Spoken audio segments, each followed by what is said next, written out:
So welcome to episode 94 of Level Up, everybody. 60 minutes of live Q&A where your questions and votes really do drive the show. A very warm welcome to everybody who's joining us on LinkedIn and on YouTube. Please do let us your name, of course, and which city in the world you are joining from. We do love to hear from you all and get everybody involved. Shanice, Ella and Adriana are all online this afternoon here in the UK, and they'll be posting a link in the chat to vote up the questions that you would most like answered, and of course for you to be able to add your own. We live stream Mondays at 8 and Fridays 2 p.m. UK time to both YouTube and LinkedIn.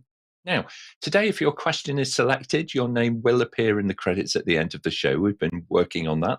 So I think, fingers crossed, the technology is all set for that now today. So do get your questions in early and stay with us to see that happen. Today, we're going to be talking about how to reach the very pinnacle of the project management profession and achieve the ultimate accolade, that chartered project professional status, which is awarded by the UK Association for Project Management, who in turn were granted their royal charter by Her late Majesty Queen Elizabeth II in 2017. Joining us today, we have a highly experienced panel who are going to share their personal thoughts and experience of why this is all so important and the steps that you can take to become chartered yourself. So let's jump straight in and meet them. Shelia Roberts joined us today. She is the Chief Progress Officer for Resilience Professionals Limited. She has extensive experience in the world of projects, programs, and of course, portfolio management. She is herself a chartered project professional and is passionate about all things projects, I think it's fair to say. Welcome to Level Up, Shelia.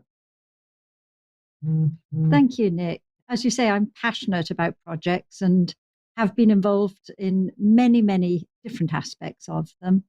But I think that the chartered status, the opportunity that came to actually show it as a profession was brilliant, which was why I volunteered right at the beginning to become an assessor for chartered.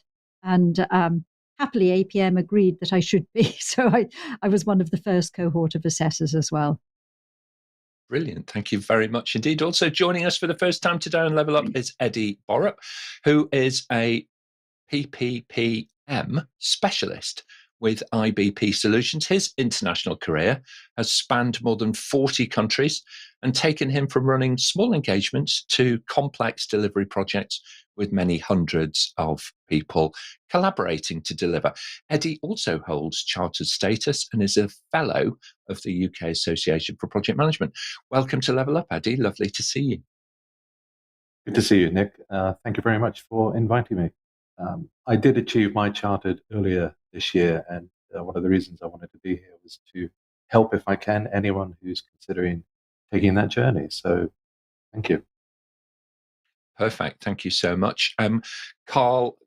Karshagen is a learning program director over at QA, and he focuses on assisting candidates, helping them really to do what Shelia and Eddie has done to achieve that chartered project professional status.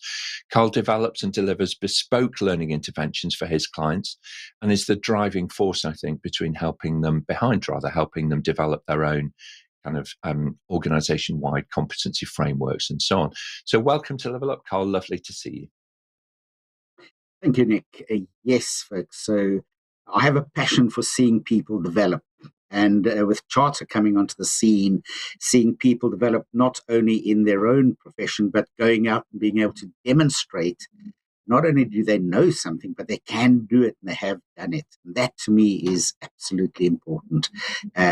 So thank you for that, Nick.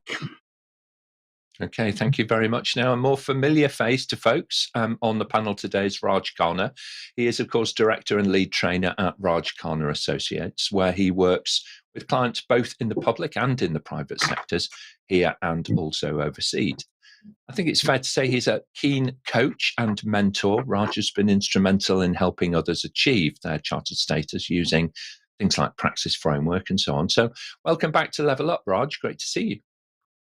Great. Thank you, Nick. Thank you for inviting me again. For me, I've been doing program project management for a long time, and it's now great to see an award that recognizes people's ability to manage complex programs and projects. And hopefully, as a result of sessions like this, we're going to see more of the recognition of the award and what it really means in the profession.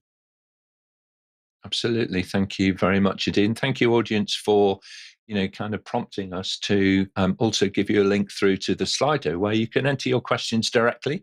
Now, the team on social will also help you. So if you want to type your question in the chat there, then that's fine. Or you can jump straight into Slido, and that allows you to vote up the questions that you most want answered as well. Also returning to the panel today is Ricardo Santos.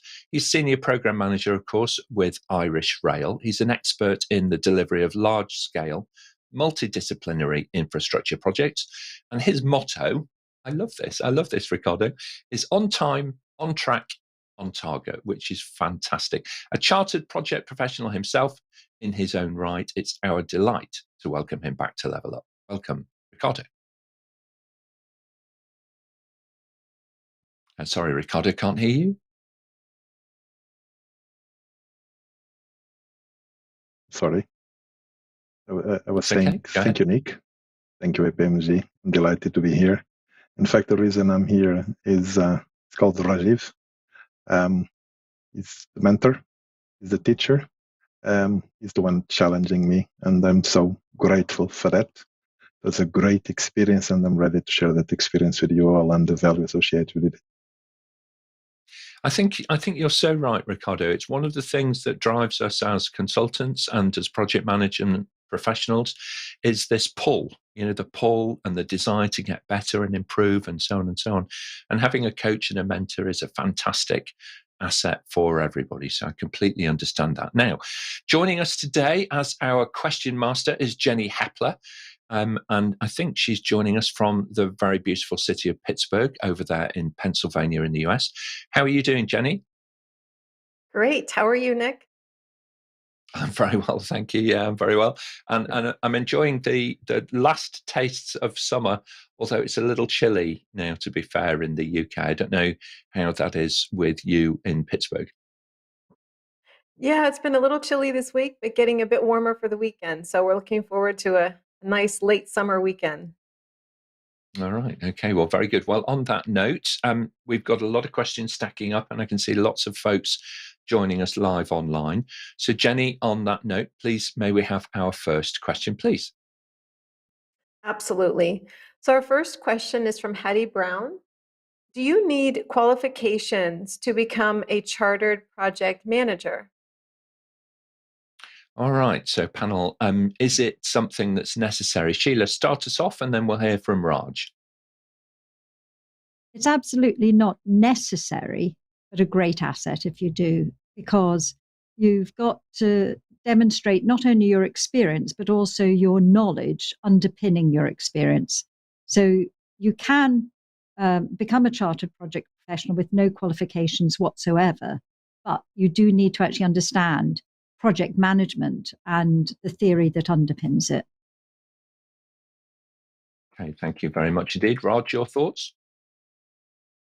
It depends, as we'll hear from the panel later on today, as to which route you choose to go. The route that we mentored, for example, Ricardo, is through the praxis professional route. And it's worked very well because you have to demonstrate your competency in a number of areas. And to do that, yes, Hattie, you do need a qualification. So you go down the praxis practitioner route, then onto praxis professional, and then you go down the route 2, as the panel will explain later. So in that case, yes, you do. All right. Okay. Very good. Eddie, you've taken a particular route through yourself. So, what are your thoughts on the balance of kind of qualifications and also real life experience? I think that's a great way to look at this. And Raj was really right. It depends what route you go to. So route 1, you're going down specific APM qualifications. I'm sure we'll build on that later. There are many route 2 aspects, and I also went down the praxis, but there are universities, for instance, like Cumbrian University, where their master's program is linked to route 2. So you'll be getting access that way through that qualification. And of course, there's plenty of people that don't have a qualification, and Route 3 is equally a valid way of going through the process where you are relying primarily on your experience, which is what I think is one of the advantages of this process. Yeah, absolutely right. When it was first introduced, I think it was fair to say at that point that many mid to late career professionals had kind of run out of things, run out of ways, formal ways at any rate, to gain that recognition. And it was largely, them being driven by their CV. What was the dollar value, the euro value, the pound value, the yen value of your project? And that was a kind of way of measuring somebody's, kind of competency or capability. Pretty poorly, I would say, personally, having worked with different project managers over my career. But nonetheless, and so it was a fantastic breath of fresh air when, this new qualification came in, relatively new qualification, actually became available. So very good. Thank you very much indeed, panel. And a lovely question, Hattie. Thank you so much to start off the show. So on that note, please, Jenny, can you take the next question, please? Sure. Our next question is from Adrian. Does the ChPP designation have any currency outside of the UK? All right. Okay. Ricardo, start us off on this. Well, I'm outside UK, although not very far away. I live in Ireland, work in Ireland. And the answer is absolutely, it does. It's the same way no one questions you if you're a chartered engineer. This ChPP status puts an end on any questions that may arise about your competency and above all experience. So it's kind of a stamp on your experience, and for me particularly, it was a leap. It was clearly a milestone on my professional career. Fantastic, thank you. Raj, Khanna, your thoughts? Yes, definitely. So far, because it's early days yet, we hope as a result of sessions like this and Ricardo's LinkedIn profiles, etc., we're going to get more. But certainly the first 5 people that I've mentored across to their charter award status via the Praxis professional route, 2 are in the UK, 1 in Saudi Arabia, 1 in Dubai, and actually one of them in Aruba is having his Praxis professional interview this afternoon. So hopefully during the session, we might have some good news to say he has done that. So yes, so definitely across the world. And I've got somebody from India who's also recently said, can I go down this route? It's fantastic. It's really, really important when you're choosing these kinds of qualifications to go with a name that has gravitas, all right, around the world. And, that chartered status really does, as Ricardo says, if you're a chartered engineer, an architect, whatever it happens to be, whatever profession it is, chartered status is the kind of universal gold standard, I would say. Shelia, let's hear your thoughts next, please, and then we'll go to Carl. Yes, and I would totally agree with Raj. Absolutely, it's got status outside the UK. Some countries it's not understood as much. However, I see people from all over the world taking it, and I know that it's recently been recognised by the Australian Project Management Institute. So it's getting more and more recognised. Absolutely. Thank you very much. And Carl, final thoughts? Thanks, Nick. I echo what Shelia has just said. When I speak to many of my clients on the international platform, they have this intense desire to understand what ChPP actually means and what it means to what it will do for them personally. It's not that well understood, chartered, but once you explain it to them as the pinnacle, as the gold standard, their interest and their desire to become chartered just rises dramatically. So it does carry great gravitas and interest outside of the UK. It most certainly does. It's a global community, and raising standards in the profession is something which all professional membership bodies around the world have at their heart. It doesn't matter which particular method they might be aligned with. It's absolutely right that everybody's practice, the behaviors, what they do day to day, the way in which they work, is on that upward curve all of the time. Just looking out online, I can see people from all over the world who are joining us today. So I do want to give a little bit of a shout out to the various locations, people and locations. So Chinedu, thank you so much for joining from Reading in the UK. Really good to see you there. And also Olaposi from Sunderland. That's really lovely as well. Fantastic. Just kind of scanning down the list, we've got Sophia, who's joining us from Melbourne in Australia, and Gemma, great to see you online from the wonderful city of Manchester, where I went to school, actually. So really nice for you to be joining from there. So thank you so much for that.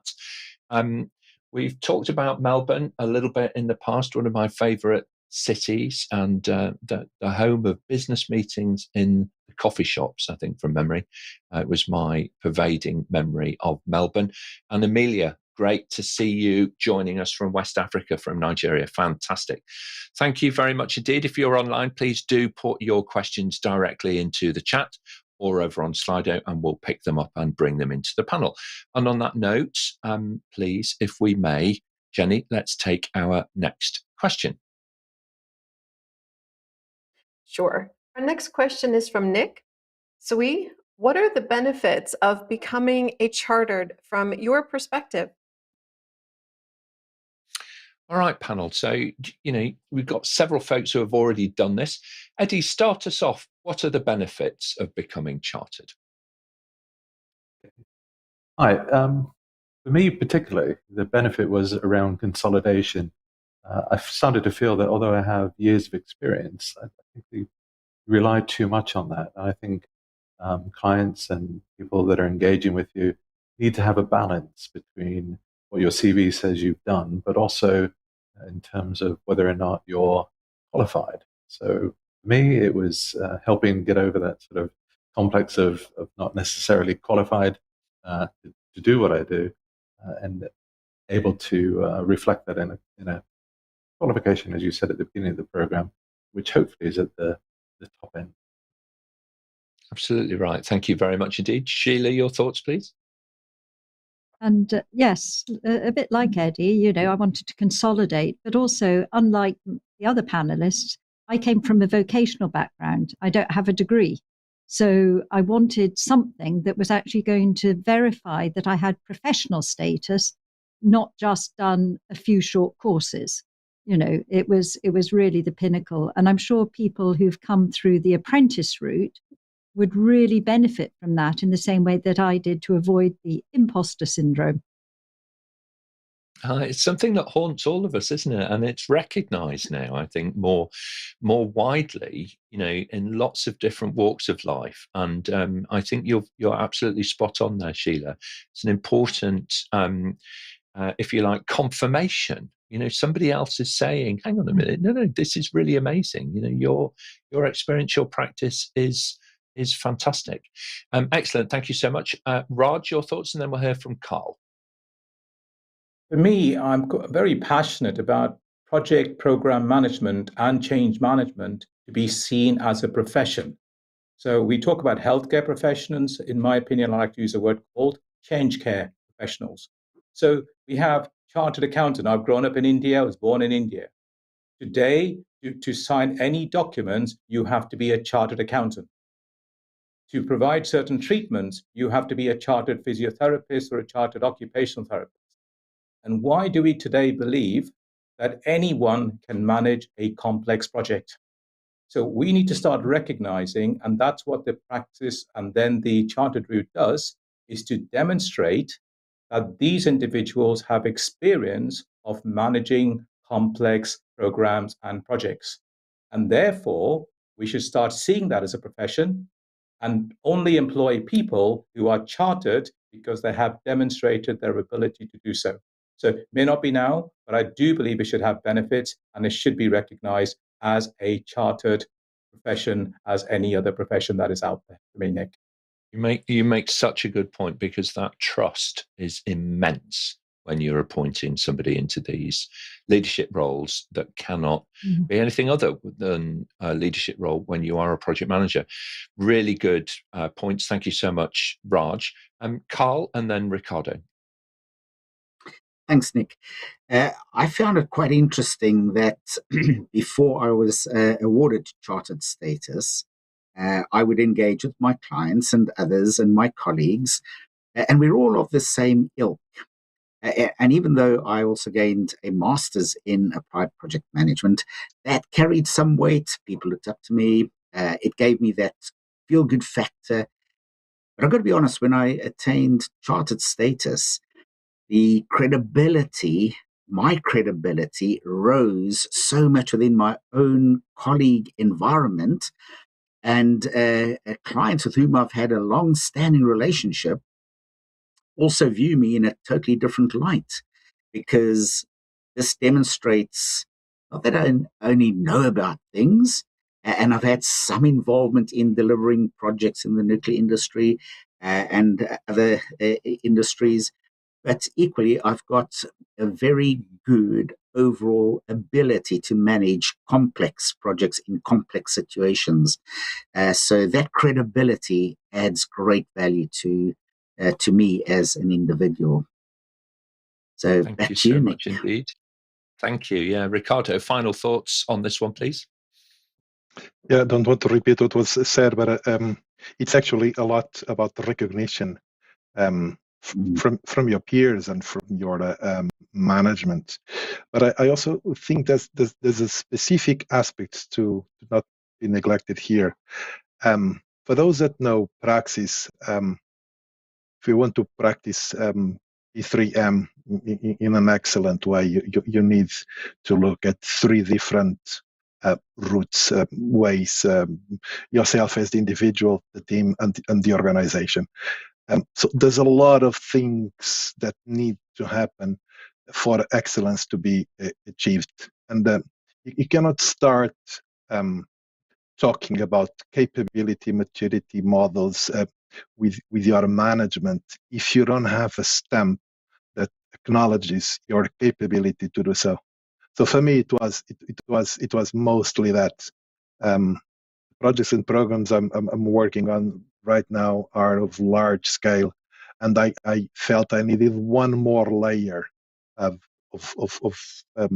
knowledge and capability and the recognition of experience to be well accepted.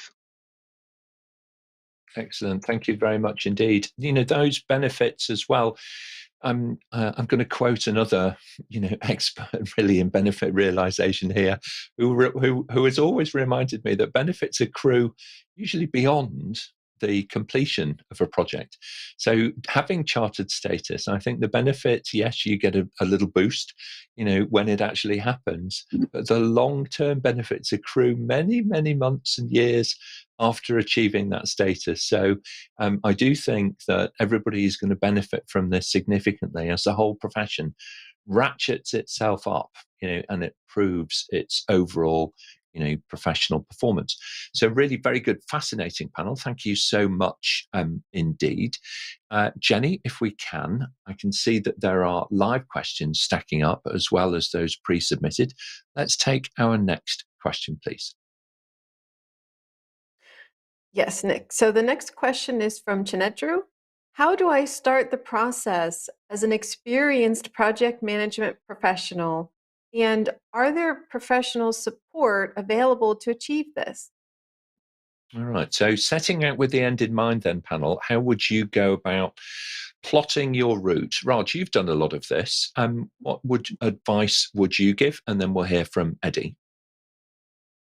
I'm going to go and explain the Praxis professional route.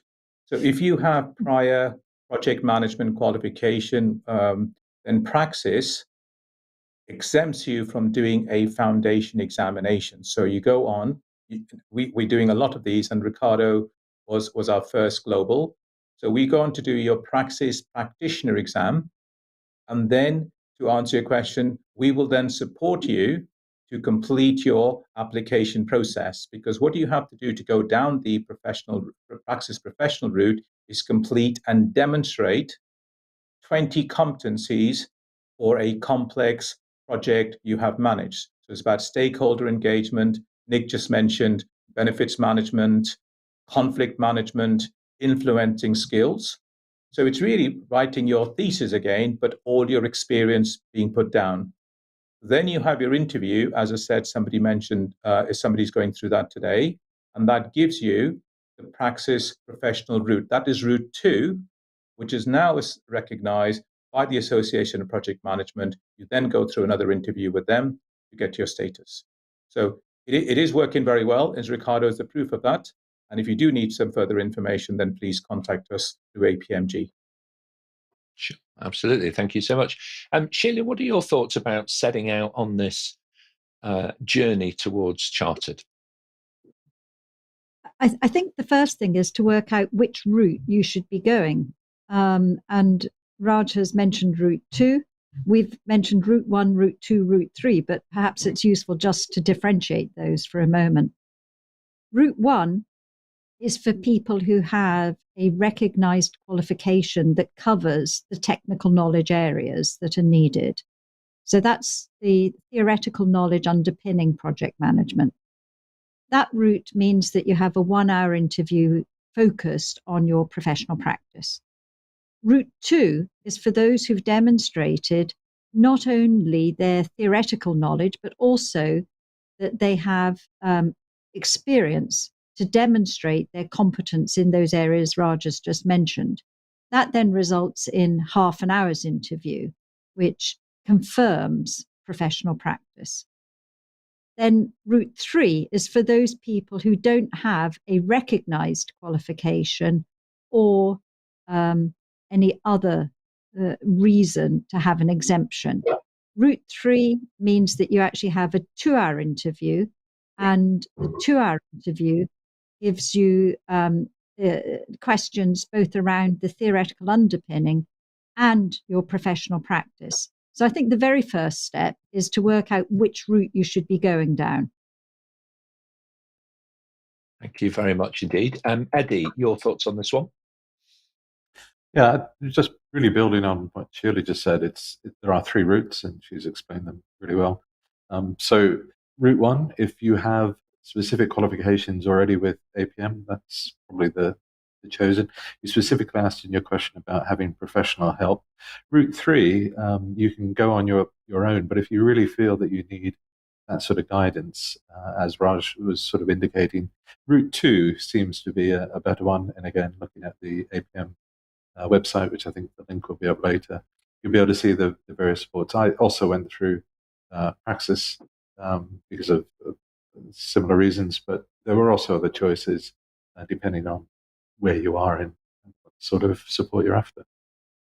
Yeah, absolutely right. Thank you so much. I mean, the only thing that I would say to this point is that along this journey, it's really worthwhile considering having, if you don't have one already, if you don't have somebody that's mentoring you, and I'm going to differentiate here between mentoring and coaching, right? If you don't have anybody who's mentoring you, then this is a really great time. It doesn't matter where you are in your career, early, mid-career, late career, it doesn't matter. Find somebody that you admire, can work with, that you get on with, and so on, and just invite them, just ask them. Okay, mentoring is something where you need to ask as the mentee, you need to reach out and ask that person to, begin to become your mentor. They might not know really how to do it.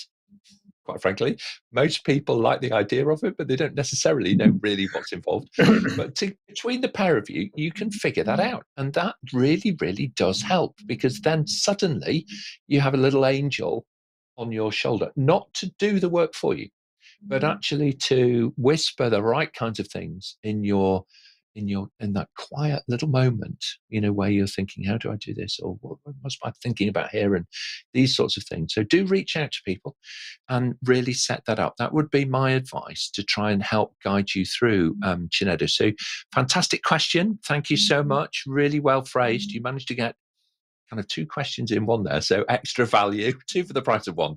Very good. Well snuck into the panel. Excellent. Jenny, if we can, please, let's take our next question. Sure. Our next question is from Hattie. Do you have to be a project manager to be chartered, or can someone from a project controls or program management office apply? This is actually a really good question. And I'm not sure that I know the answer to this. Raj, you're going to jump to my age and my age rather, and then we'll hear from Carl. It's going back to the way Sheila described the actual route, Hattie, is which route do you want to go to?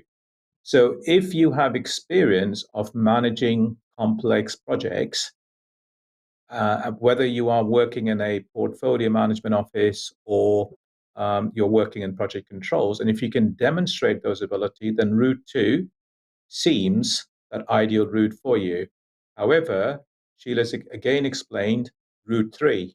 So maybe if you aren't able to demonstrate, because one of the requirements of the praxis professional route is you must have managed a complex project or 2 to demonstrate your competencies. So if you don't have that experience, then route 3 may be the right route for you. So certainly I would say the answer is yes, but as the panel have said, is which route you'd like to go down. And of course, any support you need, any help you need, please, contact any of us on the panel. All right, excellent. Thank you very much indeed. Carl, your thoughts? It's a very good question. Thank you, Nick. The guide for candidates does indicate that while you don't need to be a project manager per se, you could be involved in a supporting function to project management. I've mentored a number of people through the process now who are not project managers, they're contract managers, they are bid managers, part of a tender process. They look after multi-billion pound contracts, but they apply the principles of project and program management to the management of that contract. So they have a very well understood, and they are very conversant in project management and can demonstrate their competence in applying effective principles of project management to that situation. And they have been successful in their submission to charter status. So back to you, Carl. Yeah, Carl, you mentioned mentoring there as well. In practical, I just want to expand on that a little bit, okay? Because this is professional practice, and I just want to share something with you, if I may, for a moment. So, when you get on an aeroplane, many of us have not been on aeroplanes for a little while, but when you get on an aeroplane, there are 2 fully qualified pilots in the forward-facing seats right at the front. Okay, there are 2 of them. One of them is actually going to fly the plane, and the other one knows just as much, if not more, okay, than the person who's actually hands-on flying the plane. And that's super important, because there is a lot of risk sitting behind those 2 people. There's a lot of trust in those 2 people, and so on. So, in your experience, how important is it to have that mentor-mentee relationship in a professional career as a project manager?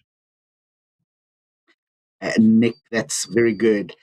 What I found is in every project organization, any organization delivering projects, program management, we are brought up to think of the team do things. It is a team event. Yet when you start writing your submission, you need to demonstrate your competence, not that of the team, not what anybody else has done. These are your bragging rights. It's I, me, my. And many people find that extremely difficult to be able to write effectively in the first person and active statements. Many write in the first person, but very passively. So just that gentle nudge, you need to demonstrate your competence. What did you personally do and how did you do that? And what was the result? Forget the team, forget the business, forget the organization. This is your chance to shine your own light out there. And it's those subtle, those little nudges that get them on the right path. Thank you very much indeed. Shelia and then Ricardo. Yes, thank you, Nick. And very much echoing what Carl has said, the importance of actually understanding what you should be putting in your application. And you mentioned mentoring, Nick, and a lot of people think about, do I need a mentor? Do I need a coach? And if you're actually wanting someone to sit beside you as a buddy through the application process, you'll want a coach to actually work with you and help you develop that application. If you're looking for which direction you're going and where your chartered status can take you, a mentor is absolutely irreplaceable and is really important in your wider career and where that's taking you, as opposed to what am I going to write on this form. Excellent. Thank you very much indeed. Ricardo, final thoughts on this one? I don't have much to say after what Shelia just said, but here I go. No, I do agree with Carl about knowing exactly how to write the application, which by the way, it's a fantastic retrospective exercise. You end up remembering things that you had forgotten, and you kind of put the pieces of the puzzle in the right place, the puzzle of your career. But as Shelia just said, the mentor is particularly important if you want to understand why the chartered status. What am I going to benefit from that?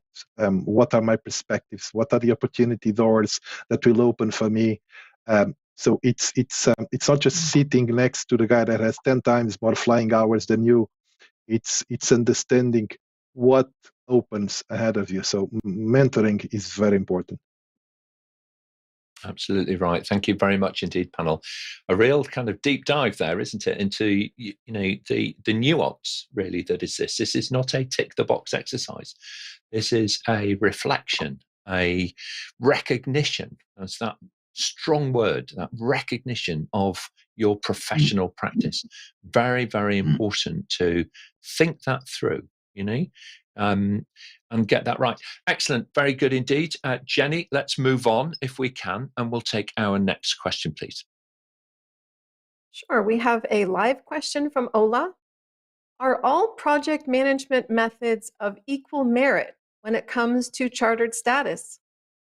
Okay, so we've got the agile folks at one end of the spectrum. We've got the waterfallogists. Is that a real word? I don't know anymore. At the other end, it seems to polarize opinion, this, doesn't it, somewhat? Shelia, start us off, and then we'll hear from Eddie.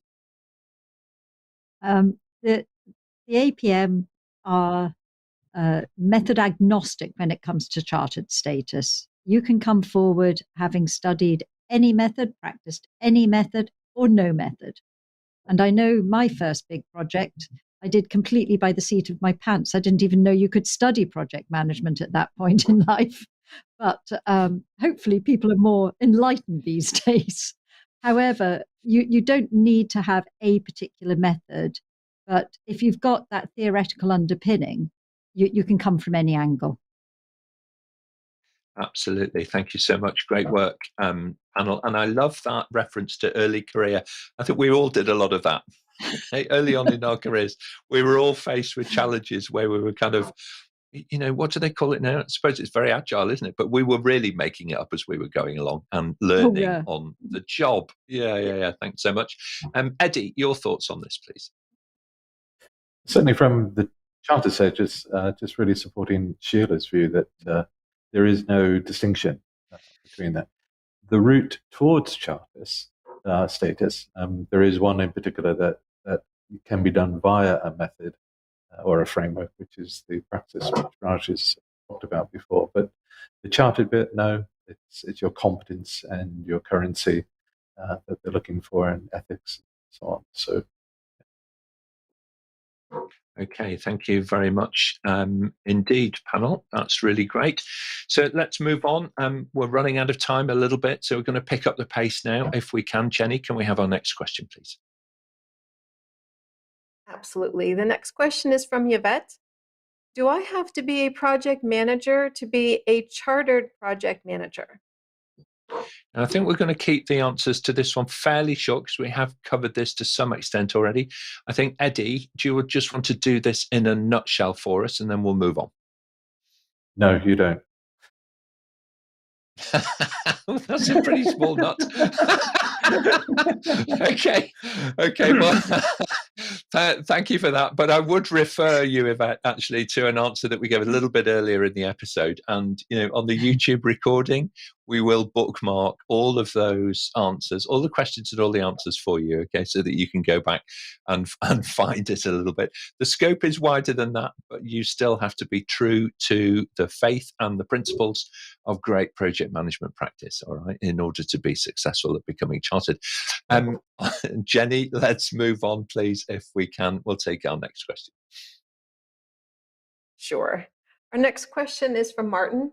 Do you see ChPP becoming a differentiator in recruiting for senior PM roles in the future?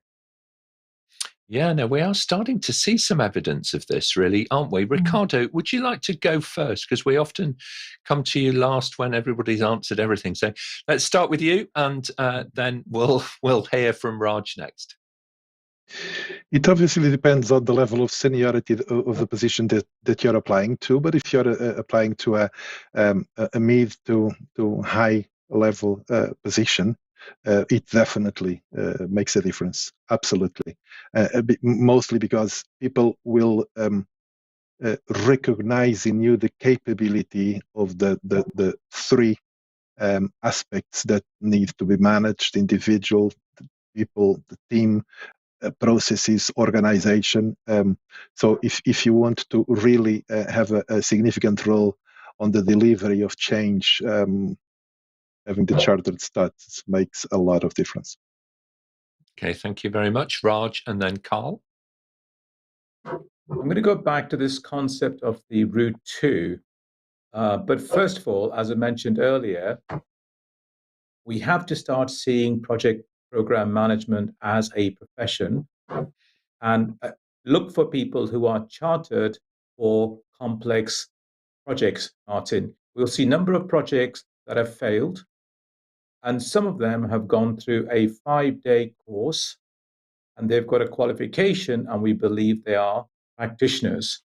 Well, one of the things it does going through certainly the route 2, where you have to demonstrate your ability to having managed a complex project or a program, and go through and show your demonstration. And as Carl said earlier, it's about what you did and how did it make difference to the team and to the organization. And really, it's in its infancy. I do hope in my lifetime that for complex projects, we do put a stamp in that you need to be chartered. You cannot sign a company account in India unless you are a chartered accountant. If I had a property in India, I could not sell it and bring the money back to the UK unless that was signed by a chartered accountant. So why today do we not give the same credibility to people managing these complex initiatives? And hopefully that will reduce the number of failures that we have. So I hope, Martin, it does happen in my lifetime. Certainly true. Thank you so much, Carl, and then Shelia. Thank you, Nick. Over the last 2-3 years, I've been quite involved in developing and expanding on the APM competence framework for a number of corporate, local corporate and international corporate clients. When writing a role profile, many of these big organizations are now requiring some demonstration of a qualification.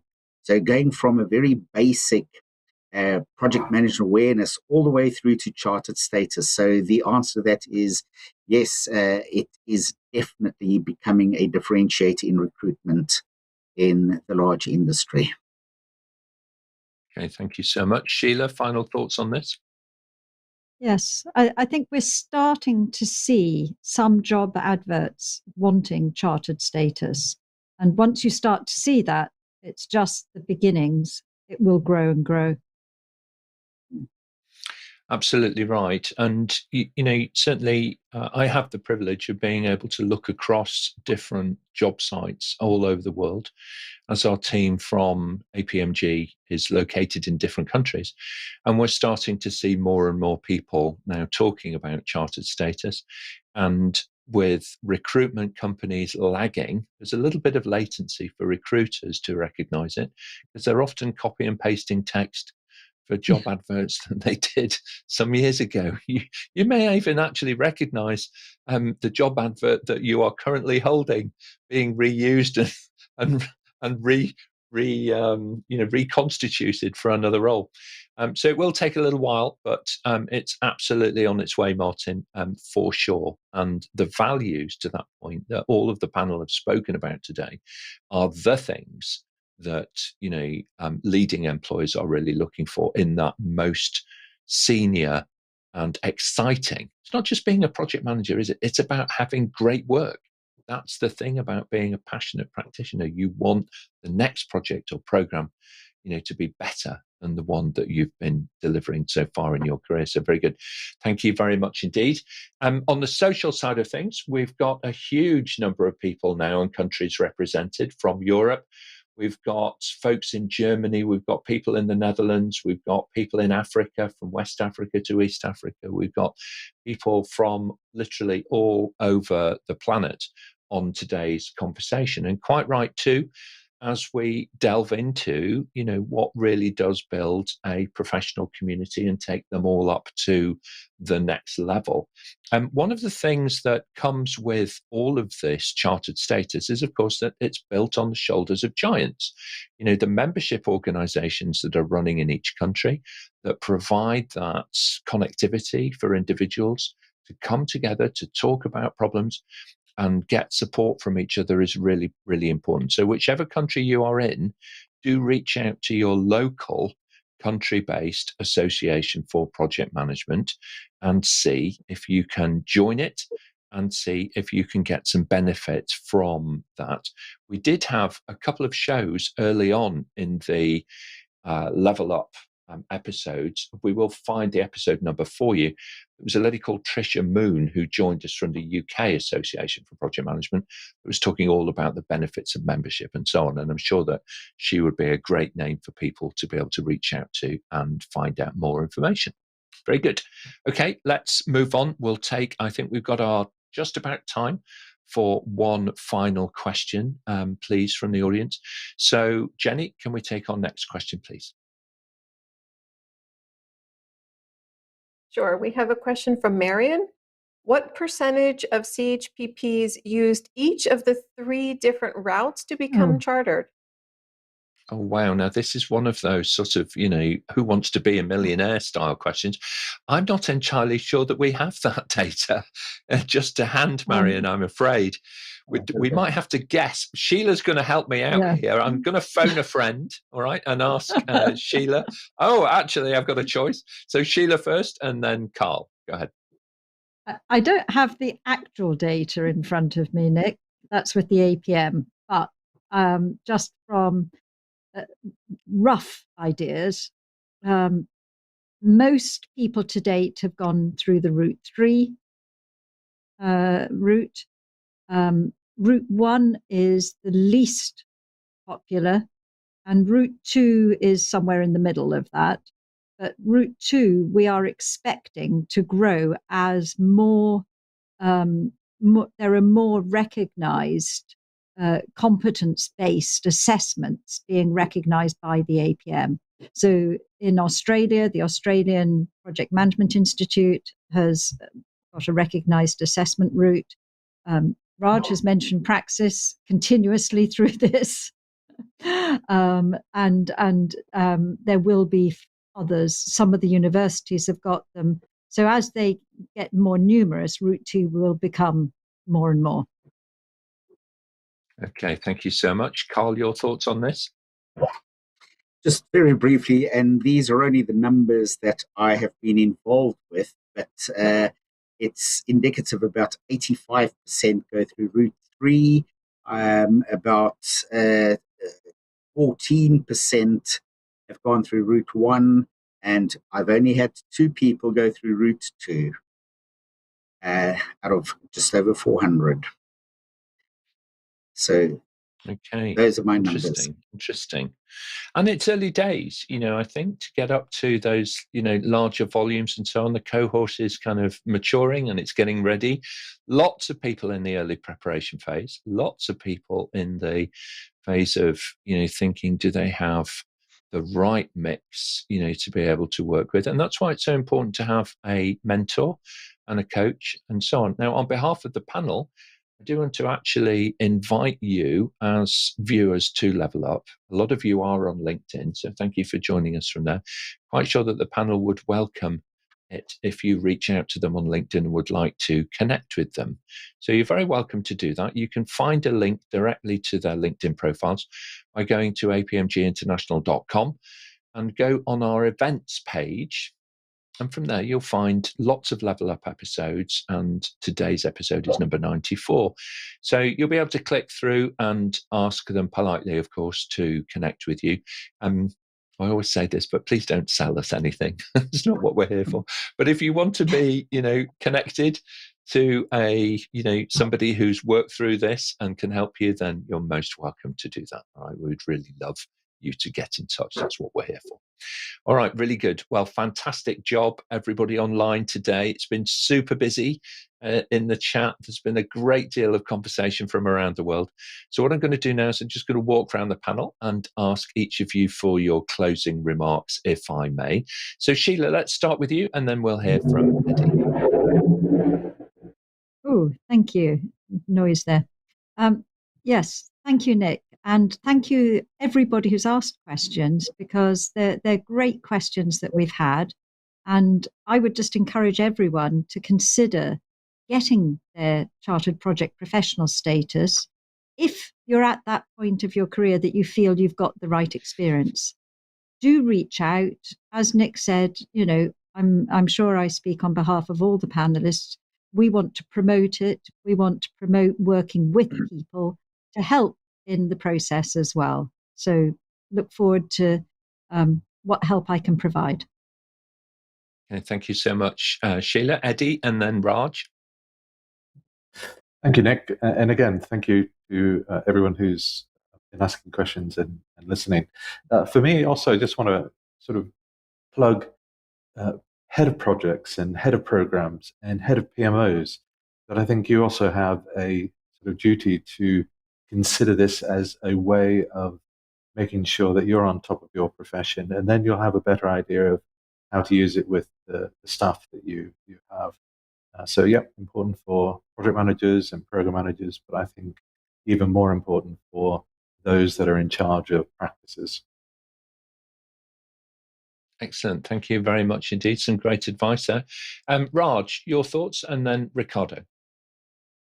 Well, echo what Shelia and Eddie have said, but from my perspective, as I've said earlier, first of all, I'm glad that we are running these sessions, informing people about the value of charter status and the route to get there. And this is a great start, and I just hope we have many more of these sessions. And as Eddie says, people in positions of managing complex projects, we do start to see more recognition of charter status. So thank you all very much indeed. Okay, thank you so much indeed. Ricardo, and then Carl. Thank you, Nick. I'd like to thank everybody and congratulate everybody that is watching us live. Also those that will watch us later on YouTube and then via the podcast. I want to thank Raj for having been my mentor and for teaching me everything about the praxis route. And sorry, Shelia, but I have to defend the route too. I think it's a fantastic framework. I would invite everyone to take a look. It's free, practiceframework.org. It was really life-changing in my career.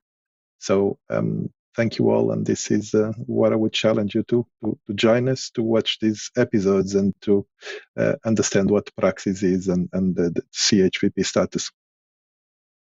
Thank you so much, Ricardo. Thank you. And a heartfelt thanks to everybody who is coaching, teaching others, sharing your knowledge and experience. That is exactly what Level Up is all about. We come together to learn from each other and with each other twice a week. So fantastic. Thank you, Ricardo. Carl, your final thoughts, please, and then Jenny. Thank you, Nick. Thank you to everybody who has joined in this afternoon. For many, applying for chartered status and the submission seems a daunting task. I'm going to quote from Admiral Halsey Jr. I'll paraphrase what he said. He said, "There are no great men or women. There are only great challenges that ordinary men and women like you and I are forced by circumstances to meet." And I'll leave that thought with you from my side. What a fantastic quotation. I've actually been typing that as you've been talking, and I've not quite got it exactly as succinctly as you read it or memorized it yourself. So from that perspective, I may come back to you, or I'm going to go back and watch the recording a little bit later on. Thank you so much indeed. Jenny, your reflections on today's episode. Thanks. I think it's been a great show. It's been great being in this chair again as a question master and taking all the questions today. So thank you to the viewers for watching and submitting the questions, and of course to the great panelists for all of your answers. Thank you. Thank you. Absolutely. And thank you so much for guiding us through. The role of the question master is right at the heart of all of this, trying to figure out of all of the questions that we've got, where should we go next, and which ones have we answered and which ones are still, waiting to be answered. So thank you so much, Jenny, for doing that. Now, on behalf of the panel, I'd also like to say thank you to our producers who are online today. The whole show is driven by you. So thank you for your excellent questions. Great job. And do watch out for your name in the credits if your question was selected. Let's take a little look forwards now. Over on our website, of course, you can search for the answers to all of the questions that have previously been asked on Level Up. It's a comprehensive resource, totally free, that connects you with more than 150 now experts from every walk of life and pretty much every continent as well. Don't forget, you can listen to the audio versions of the shows on your preferred podcast platform. Now, great events have unfolded in the United Kingdom over the last week or so. And so Monday's episode, which was scheduled to be all about change leadership, out of respect for Her Late Majesty Queen Elizabeth II's funeral, which is going to be held on that day, we're going to postpone it. And I think that you would all agree with me that is the right thing for us to be doing. Level Up will return next Friday, the 23rd of September, with our first ever event solely and entirely in local language. It's in Polish this time. And that team is going to be exploring how best to innovate and how best to live in an agile world. Now, the host for that is going to be Sabina Bianeka. She is a native Polish-speaking person. I would struggle a little bit with that, more than a little bit, actually, with that. So do tune in and support Sabina as she does that. And please do forward the links to that episode to any Polish-speaking colleagues that you have, wherever in the world they happen to be working. Now, we will then move on to explore a culture of collaboration on Monday the 26th, and then we will share with you when those rescheduled episodes are going to take place. So please do subscribe to the show, and we will send you a personal summary of what's coming up and how you too can join us here on the panel and level up your career with APMG. So thanks very much indeed, everybody. We'll see you next time.